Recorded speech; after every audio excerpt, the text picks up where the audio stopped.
Assalamualaikum warahmatullahi wabarakatuh. Salam Om Swastiastu, Namo Buddhaya, salam kebajikan bagi kita semua.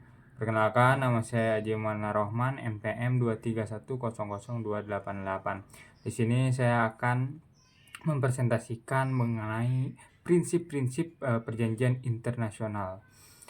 Jadi, yang pertama kita akan mengkaji apa itu perjanjian internasional. Perjanjian internasional merupakan alat penting dalam hubungan antar negara untuk mengatur berbagai aspek kerjasama dan hubungan bilateral maupun multilateral. Bisa saya jelaskan bahwa bilateral adalah suatu perjanjian yang dilakukan oleh dua negara, sedangkan multilateral adalah suatu kerjasama perjanjian yang dilakukan lebih dari dua negara. Nah, prinsip-prinsip yang mendasarinya memastikan hubungan yang adil, setara, dan berkelanjutan dalam membuat perjanjian internasional. Oke, selanjutnya yang pertama ada prinsip Pacta Sunt Servanda, merupakan prinsip dasar dalam hukum internasional, di mana prinsip ini menekankan bahwa perjanjian internasional yang telah disepakati harus ditaati dan dilaksanakan oleh semua pihak yang melakukan perjanjian. Ya, contohnya perjanjian Paris tentang perubahan iklim, di mana negara-negara sepakat untuk mengurangi emisi gas rumah kaca. Selanjutnya, yaitu mengenai prinsip jus cogens atau hukum imperatif, merujuk pada norma dasar hukum internasional umum yang bersifat imperatif dan tidak dapat diubah oleh perjanjian internasional. Contohnya, larangan genosida, kejahatan perang, dan penyiksaan. Kendati pun pada faktanya sekarang masih banyak genosida dan lain-lain, contohnya seperti yang dilakukan oleh Israel terhadap Palestina. Cuman saya berpendapat bahwa perang yang ada di Israel dan Palestina ini kenapa sih nggak ditindaklanjuti? Mungkin itu ada apa ya? Secara rasionalnya ada kepentingan-kepentingan petinggi-petinggi negara lain yang berkepentingan lah, intinya ada politik internasional di dalam hal tersebut. Selanjutnya mengenai prinsip itikat baik. Prinsip itikat baik ini menekankan pentingnya pelaksanaan perjanjian internasional dengan itikat baik. Pihak-pihak yang terlibat harus bersedia memenuhi kewajiban dan bekerjasama untuk mencapai tujuan bersama. Contoh perjanjian perdagangan internasional, di mana-mana negara-negara harus bersedia membuka pasarnya untuk barang-barang dari negara lain dengan semangat kerjasama. Dan ya, ini juga dilakukan beberapa kali kerjasama terutama di bidang ekonomi oleh Indonesia dengan negara lainnya. Selanjutnya mengenai prinsip kesetaraan, menekankan bahwa semua pihak dalam perjanjian internasional harus diperlakukan secara adil dan setara. Lalu tidak boleh ada pihak yang mendiskriminasikan atau dirugikan, ya. Jadi perjanjian internasional menganut prinsip kesetaraan.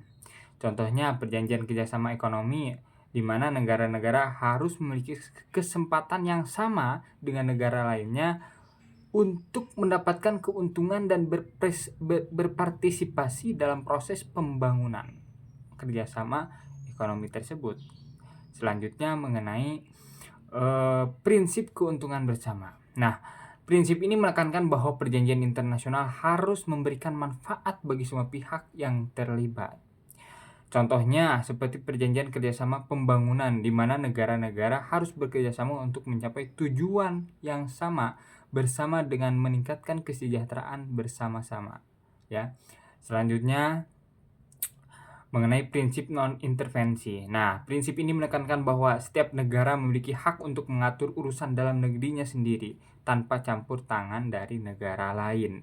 Ya, hal ini juga berkaitan dengan beberapa ratifikasi hukum internasional yang dimasukkan ke dalam hukum nasional. Artinya di situ ada prinsip non-intervensi yang dimiliki oleh setiap negara. Contohnya di sini prinsip non-intervensi, contoh penerapannya misalkan perjanjian internasional yang melarang intervensi militer dalam urusan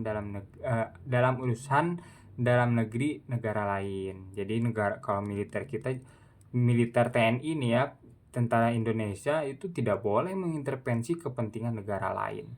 Selanjutnya ada prinsip kepatuhan, menekankan bahwa setiap negara yang menandatangani perjanjian internasional berkewajiban untuk mematuhi isi perjanjian tersebut. Contohnya perjanjian pelarangan senjata nuklir, di mana negara-negara harus mematuhi larangan untuk mengembangkan dan menggunakan senjata nuklir.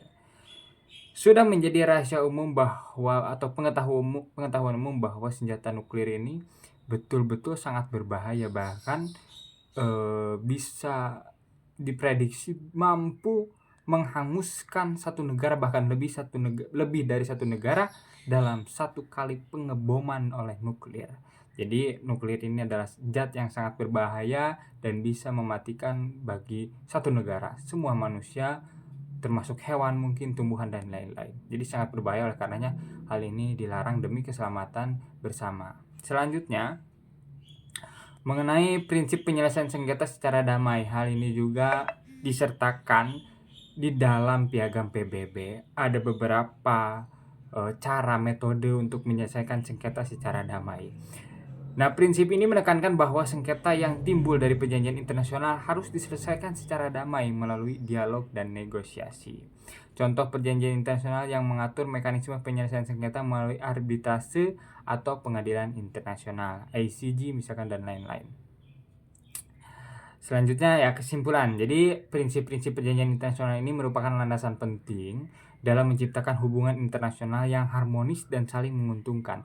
Prinsip-prinsip ini memastikan bahwa perjanjian internasional tidak hanya mengikat secara hukum, tetapi juga secara moral dan etis. Mungkin sekian yang bisa saya sampaikan, kurang lebihnya mohon maaf, dan saya sangat mengharapkan koreksi, saran bila saya ada suatu hal yang keliru atau salah dalam memberikan penjelasan. Sekian dan terima kasih. Wassalamualaikum warahmatullahi wabarakatuh.